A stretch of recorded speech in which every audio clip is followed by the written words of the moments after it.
Welcome to Tree of Life Connection, where we connect people to real resources to help them with healthful living and self-care. Today, we're talking about Your Eyes Matter. And we have with us Dr. Dada, who is an optometrist. And I want to welcome you, Dr. Dada. Thank you for having me. Thank you for having me. You know, Dr. Dada, people have a lot of questions about their eyes. So today, we're just going to have a conversation about best care for our eyes, which is such a vital organ of the body. But before we do that, just tell me a little bit about yourself. So born in South Carolina, only stayed there a couple months, then moved down to South Florida. Stayed there a couple years. In about middle school, we moved up here to Altamont, Apopka area. Went to FLA, Fleece, and then left UF, and then Nova for optometry school. Then after that, came back, worked here a couple of years, and then just recently I opened up, as you see it on the screen, a Central Eye Care and Optical here, right here in Apopka. So it's kind of like coming back home feel. Well, we're glad you're home. We are so glad you came back to Apopka to open up your practice so that you can share your skills and talents with the residents here. Tell me a little bit about optometry. I mean, an optometrist, what is that role? So, good question. So I get that question a lot. What do you do? Or, are you an eye doctor? Or what's the difference between that and ophthalmologist? So basically, how I like to put it, we as optometrists are like the primary eye care physicians for your eye. So just like you have a PCP you go to, and then if you have anything more in depth, or say you need to see a cardiologist, then they refer you out to there. So for optometry, we kind of like the primary eye. We deal with like the vision. We deal with some diseases, infections, glaucoma, macular degeneration, stuff like that. And if there's anything more you need, maybe like cataract surgery or LASIK, stuff like that, then we refer you out to the specialist. I actually have a slide here. This kind of breaks down to three main eye care, I guess, eye professionals. So there's opticians, are the ones that kind of fix and glasses and kind of deal with that, if it's broken, or how to make them, stuff like that. Then you have the optometrists. We're more, like I said, the primary eye care. So we deal with, vision, glasses, contacts, some of the diseases. And then you have the ophthalmologists, and they're more specialized if you need like cataract surgery, or if you need a little more in-depth, surgery for different diseases, then we refer out to them. Great. Well, thank you for explaining that, because there is some confusion around what are the roles of the different, we're going to call them eye doctors, but they actually have very specific roles in the caring for our eyes, so we can make sure that we have the very best vision possible. But, there's a question I hear often, and that is, at what age should an individual have their eyes checked? Yeah, so that's something I hear a lot too. And so people don't realize it's recommended actually, you should get your eyes checked as young as 6 months old.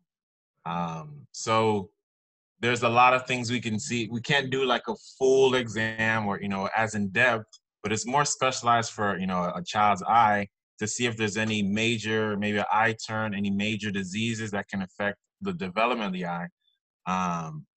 But yeah, as low as 6 months, you get the eyes checked. And then we say before school, before they start school, they're, pre-K and stuff, get their eyes checked just to make sure that vision-wise, they'll be able to see as well and perform well. And then as you get older, it's recommended, I recommend not like a physical. But if you're younger, 18 to maybe like 30, 40, every other year is okay. And then as you mature or get older, 50s, 60s, and every year, especially if you have any diseases like diabetes, blood pressure, different things like that, or a family history, then every year it's good to get it checked. Well, I had not thought that, really a baby at the age of 6 months should have their eyes checked. But the way you explain it, it makes a lot of sense to understand whether or not there's any normality or abnormality in the eye at such a young age, so you can actually do corrective action or an intervention to correct that. And I do remember at the age, school age, getting my eyes checked. I do remember that. But again, you really outlined very well that as we get older, having the eyes checked every single year is important because there may be some detection of diseases or something like that. Yeah. Can you tell me a little bit about farsighted and nearsighted? That's something that I hear often. People are not clear on what that means. What does that really mean? So yeah, there's three major vision conditions, or we call them refractive errors. Um, and so I'll just give you a little background of kind of what causes them. Don't go into more depth of what they are. So a lot of people are like, okay, what makes my eyes get worse? Is it TV, video games? Is it phone? Is it the sun? Um, so it's because the eye is so complex. There's no specific like if you do this or if you watch TV at this age, you're gonna get blind or go need glasses and all that stuff. They all play a role. So there's two things we say. I say it's environmental and genetic. So if your parents had glasses, you're most likely, it's not 100%, but you most likely are going to need glasses. And then say with, growing up, if you do spend a lot of time on the computer, on the phone, video games, inside, not really going outside and using your distance vision, then you are going to become more nearsighted. Just like with kids now, I mean, it's funny because kids now with school, they're getting iPads soon, everything's on computer. So we're seeing an increase, so we call it myopia, and I'll go into detail with that, which is nearsightedness. So, I mean, in essence, the main things for someone to have a vision condition is genetics, environment, and then there's diseases, injuries, and stuff like that can affect their vision also. But then the three or four main ones, as you said, is nearsightedness. So that's kind of, you can't see up close. So you see better up close than far away. So far away is where it's blurry, and up close is a little easier to see. So with nearsightedness, you see better up close than far away, and that's what I have. I'm very nearsighted. And so for me, like I said, environment, genetics, and then for me, my retina is a little longer than normal, so the light kind of hits in front of the retina, and the glasses kind of pushes the light back to hit right on my retina to be able to see clear with the glasses or contacts. Then you have farsightedness, which is you see better far away than up close. So this get kind of confused with, we call it presbyopia, and we'll talk about that later. And that's more as you age. But like this, as you see in the slide, the light hits behind the eye. So that's what makes things a little blurrier. And we say sometimes these patients have a smaller eye. But again, genetics, environment plays a role. And so you see better far away and up close. And when you put the glasses on or contacts or any correction, now you're able to see up close. And then this is one that, people get confused to astigmatism. Sounds worse than it is, but it's basically just the curvature of your eye and is not perfectly round like a basketball. It's kind of like a football on the side. So you have two different curves. So there's two different curvatures on your eyes. And so there's two different points that are not hitting properly on your retina.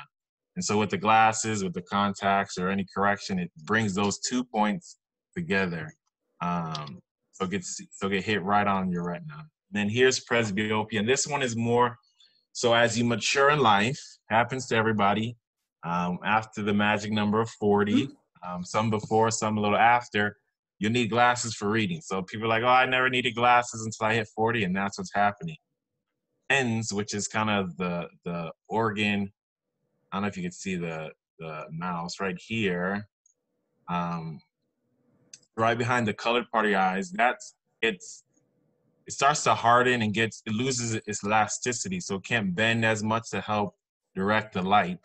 And that's where things up close become harder, and that's where you need the bifocals or progressives or contacts that correct, both far and near, to be able to see clear. But that happens to everybody, and that's more maturity. Maturing in life causes it to become a little harder to see. So those are the main ones. I mean, like some diseases, we might hit about it later on. Some diseases kind of can cause issues with your vision, like diabetes, blood pressure, cholesterol. Cataracts can cause, changes in your vision. But these are the main refractive errors where, most people are talking about. So, when I was younger, they would say if you eat your carrots or if you eat foods, that you would have better eyesight. The other thing my parents would say is don't sit close to that TV, Yeah. be 6 feet away. Do any of those have any fact? I mean, is there any research that shows that those really make a difference? The food So, you eat? so with carrots help. Carrots are going to give you your vision back. They're not going to stop you from needing correction, but they have certain vitamins or ingredients in the carrots that help um, promote eye health. Okay. And so there's not a lot of research per se about, okay, you eat one carrot, you're not going to need glasses for next year or something, but eating carrots is helpful for the eye in general, but it's not necessarily going to give you your vision back. Or if you've been eating carrots, you're not going to need glasses. If you're going to need glasses, most times you're going to need glasses, whether you want it or not, or whether you accept it or not. And then the whole like sitting close to the TV, yeah, that does make sense, because growing up, if your see is right here, that's where your focus is going to be. So then your eyes become more nearsighted, so because everything is here. So when you look up, everything's blurry because your eyes are used to seeing things so close. So that's the kind of gist of why parents, or we tell patients, don't sit too close, don't spend too much time on devices. Kind of give your eyes time to look far away, up close, different distances to kind of help develop properly. Okay. So that's really helpful because there has been so much discussion about nearsighted, farsighted, astigmatism, all of those terms that people say. But it's really good that you've shown on your slides actually the anatomy of the eye to help us better understand what's happening with the light that's coming to and how it affects our vision. So I really appreciate you describing and actually giving illustrations of how our eyes are shaped differently, how that can affect our vision. So when you talk a little bit about diseases of the eye, and I know that when they do eye exams, in fact, tell me a little bit about eye exams. Tell me a little bit about when you do these eye exams. I know they have a certain routine that they check the eye for various things. Tell me, what can someone expect when they come for an eye exam? So what a lot of people, when they think about eye exams, they think about the puff test. Yeah. But it's a lot more than that. But basically, when anyone comes in my office for eye exam, there's two different parts that we kind of deal with. We kind of deal with the vision, so that's the glasses, the contacts, different things like that, and then the health or medical part of the eye. So the first part, there's a couple of tests initially we'll do. One kind of gives us a baseline of your prescription. We could check, your old glasses, see what that is. And then I have a couple equipment. I don't have any pictures, but a couple equipment that one takes a picture of the inside of the eye, so we see a retina. One takes a scan. It's like an X-ray. So it checks the layer. So it's pretty cool. It's a little more in-depth medical part of the exam, so that we can see a lot of diseases earlier. So we kind of do that initially. Then we go back to the room, and then we do more of the vision. See what your vision is now, and then we see how if you need any corrections, that's where the better 1, 2, and all that stuff is. And then I have, so like I said, patients don't like that puff test, so I have something a little more upgraded. So it's no puff. So everyone who doesn't like that puff test, if you come see me, you won't have to deal with that puff. So I have a different way to do it, but it checks your eye pressures.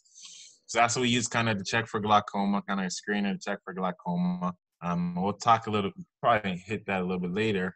And then, so after I do that, then I do more in-depth like check of the health. So I check the front part of the eyes. I can check for dryness, irritation, any, lesions or anything on the front part of the eye.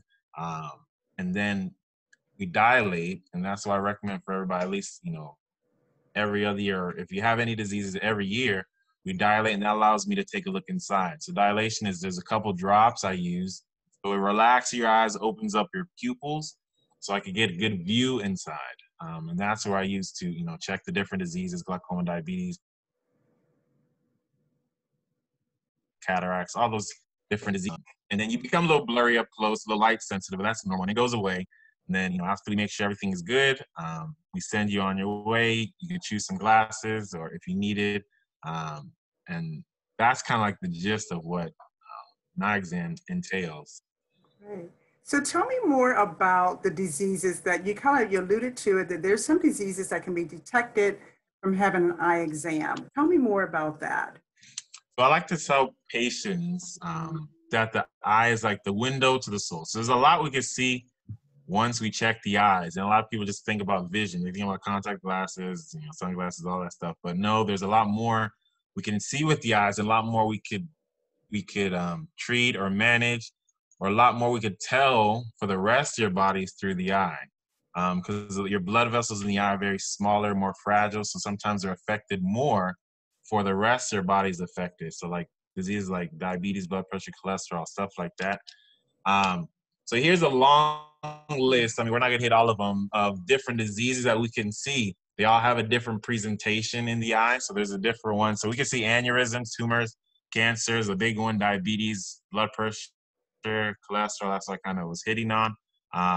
MS, RA, rheumatoid arthritis, sickle cell, strokes. All that stuff has different presentations in the eye. So when you have a full a comprehensive eye exam with dilation or the photo, we're checking for all these things. So if there's anything we do see, we kind of either deal with it ourselves or manage it here, or if you need a specialist, or we refer you back to primary care or endo, or whoever it is, neuro, to kind of deal with that, and kind of check to see if there is that tumor, if you did have a stroke, or different things like that. So a lot of times, even from personal experience with patients, they'll come here just for glasses, contacts, and then we find out you have diabetes, or we find out you have a tumor. We find out you have fluid pushing in the back from your brain pushing to your eyes. That's what's causing the headaches, not just glasses. So there's a lot of things we see during a regular eye exam. And so this kind of gives because I'm big on illustration. That's how I learn. This kind of gives some pictures of some things we look for. So like diabetes, we'll look at the blood vessels, see if there's any leakages of blood or exudates. So there's different presentations from diabetes to blood pressure that it affects your vessels. So if we see a certain presentation, we're like, okay, you most likely have diabetes. If you don't know, you need to follow up with your primary care, check your blood sugar, and kind of report back to us, and we'll manage it. There's the glaucoma. So with glaucoma, the pressure in your eye is high, and causes damage to your nerves. So that's something we'll look for. We'll look how your nerve looks. We'll check your pressures. And if we see some things that are suspicious, then we'll do some more testing, visual field or OCT, to kind of check to see if you do have, glaucoma or any other condition. And then one of the big ones that we look for is cataracts, the clouding of the lens. So patients come in, hey, I can't really see as well. My glasses are a year old, 2 years old, or whatever. So we do the exam, and they're still not seeing as sharp as they want to. A lot of times we'll dilate, and we'll see that they're starting to begin to form cataracts, or something like that that's causing a haze. So if you see where the picture, that cloudiness is your lens. So it's basically like looking through a foggy window the whole time. So no matter if we give you contact glasses or whatever, it's still going to be foggy, and that's when we'll either refer you out if it's affecting your vision enough, or we'll kind of monitor more closely, educate you, and kind of monitor more closely on different things you can help to kind of slow that down, like sunglasses to protect your eyes from the sun, or if it is, sometimes diabetes can cause cataracts, sometimes your medication could cause cataracts. So we'll kind of figure out what's causing it, and kind of see if there's ways we could kind of manage that. And then this one is a little more real time. This is actually a patient's eyes, not one of my patients, but a patient's eyes, where you'll see different spots of blood and leakages, and that's what we see with patients with diabetes, blood pressure. So this is a more severe case, but and this one here is cataracts. There's a little more that cloudiness of the lens. So but there's a lot you can see. Here's a little schematic on different things more, but there's a lot you can see, a lot you can tell with from just a comprehensive eye exam. So let me ask you this. You mentioned sunglasses, to kind of manage, let's say, or slow down the process for cataracts. So should people wear sunglasses on a regular basis to protect their eye, or Yeah. more like optional? So yeah, so it's fine because I mean, sunglasses is more in most patients or most people's mind. It's more fashion. Oh, I want to look cute in my sunglasses or look good, in my sunglasses. But it does play a vital role on slowing down cataracts. There's other conditions like pinguicular pterygium, which is like you have tissue growth on the white part of your eyes. And that's caused from the sun. For people that were born outside, an island or work outside, they'll have that growth. So wearing sunglasses helps slow that down, even around your eyes. So for me, or you, we have darker skin, so it doesn't, we're not as affected with skin cancer, but the patients with lighter skin around their eyes, you can start to develop cancer. So that's where the sunglasses will help protect the skin around your eyes also. So sunglasses do play a large, good role. And so getting a good pair, not, necessarily one from the dollar store or something, but getting a good pair of sunglasses, polarized sunglasses is the best if you're outside a lot, will help protect your eyes, give you clear vision, and kind of slow down those different diseases and conditions. I think that's a very important point that you brought forward. Sunglasses often are just more fashionable. Yeah. I don't know if people really realize the importance of how it protects their eye, or how. Or even, sorry. So like so I don't wear sunglasses, but these are called transitions photochromatic, so they turn dark outside. So they're clear inside and turn dark outside. So patients that don't like sunglasses, that's another option they can do. It still gives them good protection from the sun. So I think I have to just keep highlighting that the sun, we protect our eyes from the sun. We can yeah, really slow the progression of some of these diseases. Is that what I'm hearing from you? It sounds like. yeah, Yeah.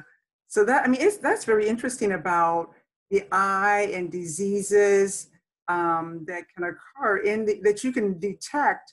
You mentioned diabetes, hypertension, yeah. stroke, So aneurysm. even I mean, all from eye exams. And I'm going to say me, sometimes we minimize the value of having that eye exam yeah, every year because we figure we're not seeing any different, yeah, or our vision's the same. We believe it's the same, but there's something that could be happening in the body that we yeah, don't know unless we go for that eye exam. So, I mean, that's added value to go in, yeah.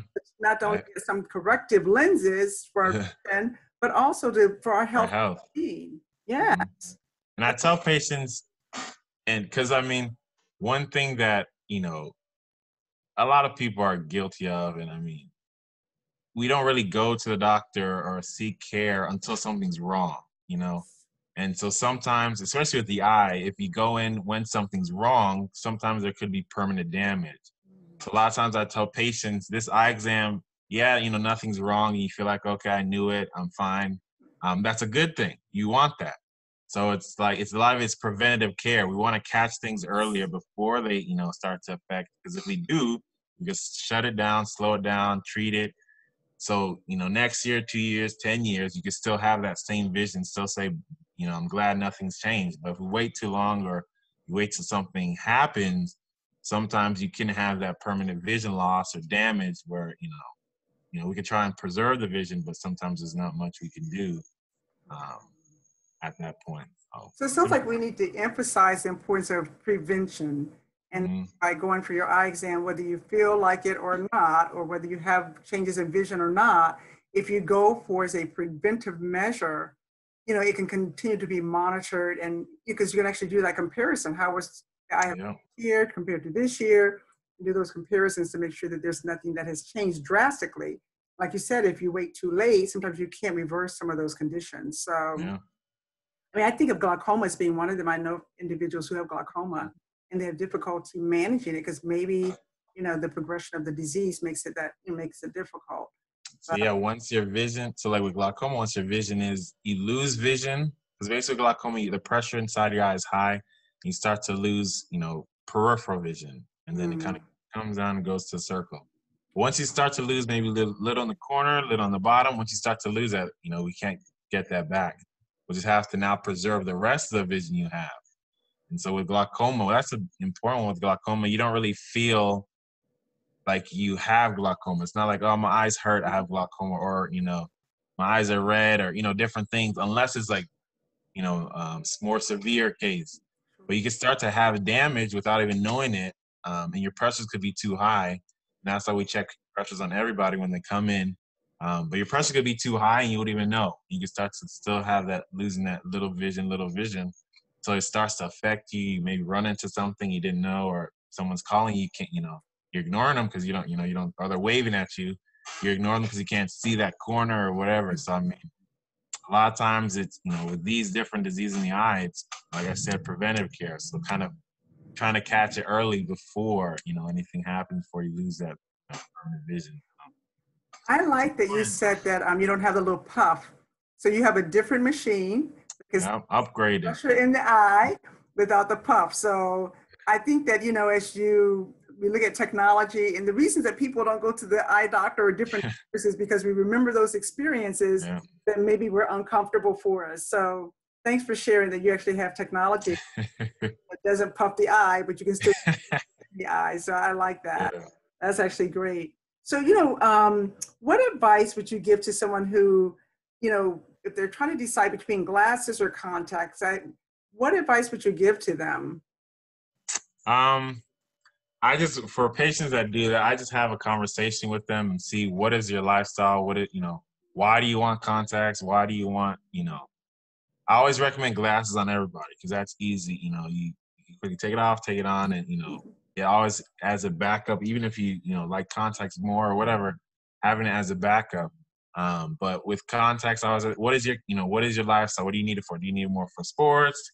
Do you want it because you want to look cute and, you have a wedding coming up? Because I get that a lot. Or, as a, guy, you don't like how the glasses cover your face or it feels weird on your face.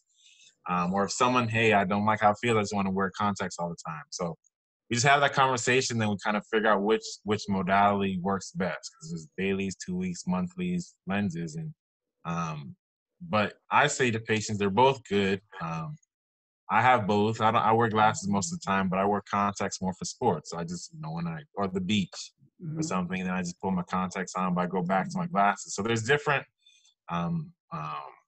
modalities or different ways you can use glasses and contacts. But I always recommend glasses, at least at the baseline, because that's the easiest way you can see. Because not everyone is as comfortable putting things close to their eyes, but contacts is, just as good. As if you take care of them, you'll be fine. But if you start to abuse them, sleep in them, that's where, that stigma of contacts are bad and stuff like that comes into play. So, can contacts change the shape of your eye?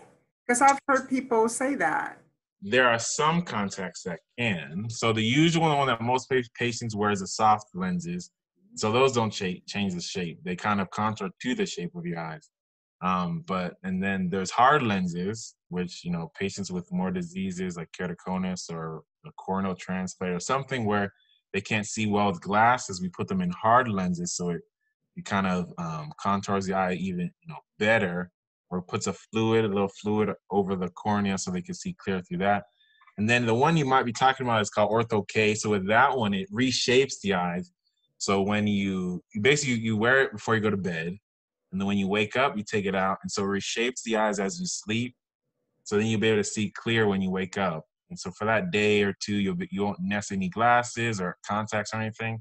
And then a day or two, you have to put it back on, sleep in it again, or reshape the eye again. And you kind of go about your way that way. So it's like an alternative. If patients don't like LASIK, or they're too, not comfortable with it or scared or can't do it, that's another alternative they could do with that type of contact. So is it true that with LASIK that you don't need to wear any type of corrective lenses for your vision? Yes, but so with LASIK, the main thing they correct for LASIK is distance. So like, if you're having issues seeing far away or, stuff like that, you can do LASIK and you won't be able to need glasses. But as you get older and mature in life, with LASIK, if they just do for distance, you'll still need glasses for reading. So one way they can do it is monovision LASIK, so one eye for distance and one eye for reading. So you'll be able to see both far and near, and you don't need glasses, but you kind of lose depth perception. So that's something we tell patients. If you're okay with that, we kind of trial frame or see how you can do it with contacts. If you're okay with that, then we'll proceed. But Usually, if you do LASIK just for distance, you'll just need glasses for reading, unless you do the mono. Okay, great. And so I know you mentioned about the importance of getting the eye examined at an early age and throughout life, even up to 90 or however long you're living, that you still get your eyes examined, because Yep. an eye exam is really your opportunity to not only to correct your vision, but to see whether or not there's any diseases that may be forming or occurring within the body that maybe have not been detected previously. I really appreciate you talking about the nearsightedness and farsightedness, because sometimes people really don't understand what that means. So when they get lenses, of course, the doctor's going to prescribe them, but it helps them understand that when I take those glasses off or when I take those contacts out, why is it that my distance is, I can only see so far or so close? So I think that's really helpful that you've shared that. What else would you like to share, Dr. Dada, regarding the eye and our vision and important of that? I mean, that basically, because those are more, a lot of the general questions I've been getting. One thing patients say, you're talking about the nearsightedness, so which is, you see better up close than far away. Farsightedness, you see better far away than up close. Patients are like, oh, when I put my glasses on, I can see, but now that I take them off, the glasses are making my eyes worse. I get that all the time.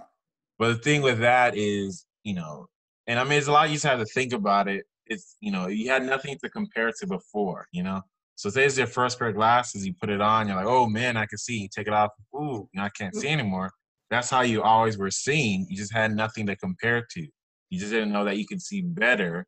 So now you're seeing what you should be seeing, going back to your old vision. Your eyes feel like they're worse, but no, they're the same. They're the same.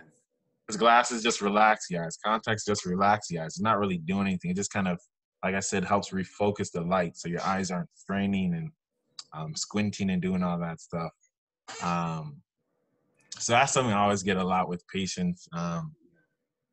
But I mean, the main thing I try to instill in patients is, the preventive care, because there's a lot, sometimes depending on where you go, the eye exam might feel like quick or boom, boom, just vision. And so, there's might be some bad stigma about what an eye exam really is, but there's a lot, if you get a proper eye exam, there's a lot we see, a lot we check for, that could, preserve the vision for a long time. And you don't want to wait till it's too late, and be like, oh man, I should have came earlier, because now, I can't really see well out of my ride, or, lost vision out of this or that.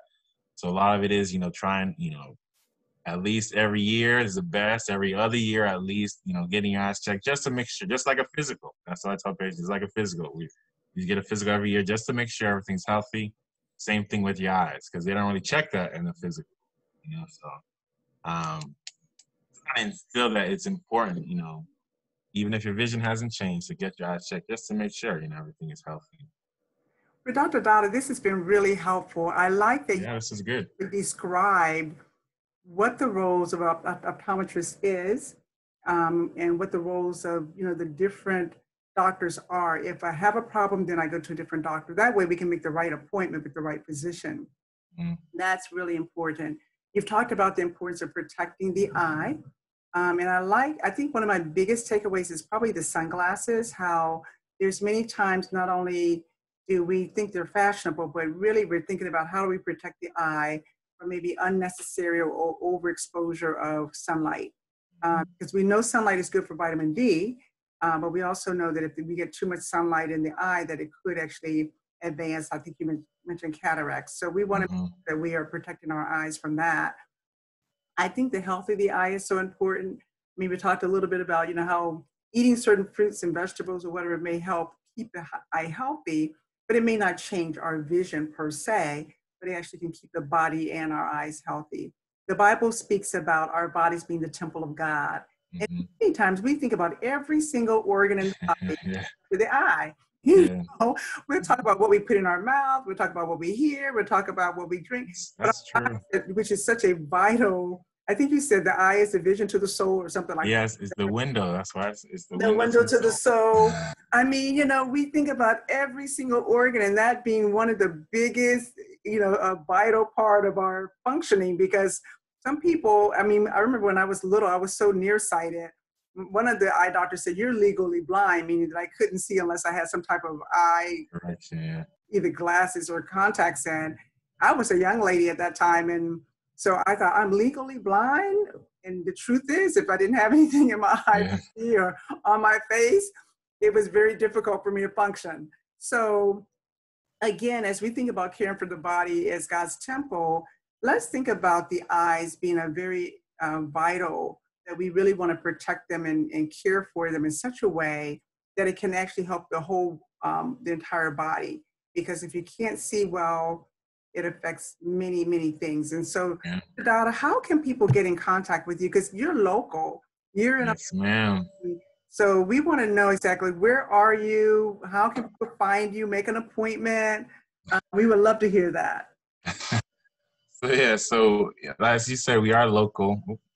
So right here in Apopka. So we opened up about a year ago.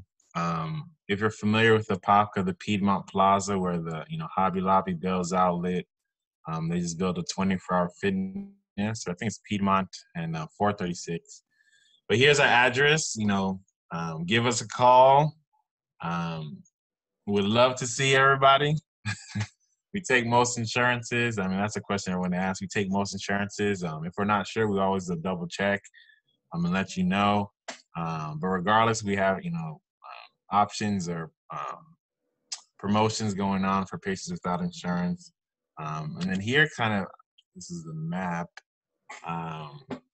You kind of see 436 or Cimarron and Piedmont right there. And then our website, right there in the corner, essentialeyecareoptical.com. There's more information there. My bio, if you want to get to know me a little more. Right. Pictures of the practice, stuff like that. So we'd love to see everybody. Hope you guys have learned a lot. And thank you again. Thank you for this opportunity. Well, thank you so much, Dr. Dada. It has been a pleasure. It has been a pleasure to talk with you about how to care for our eyes. Our eyes really do matter, and they matter because they're part of the temple of God. And so you have the information for Dr. Dada. I would encourage you, if you have not had your eye exam this year, get your eye exam, because it could help detect if there's anything that's going on in your body that you don't know. And so not only does it help with your vision, but it actually can help with your whole entire health and well-being. Thank you again, Dr. Dada. Be blessed. Thank you. Thank you.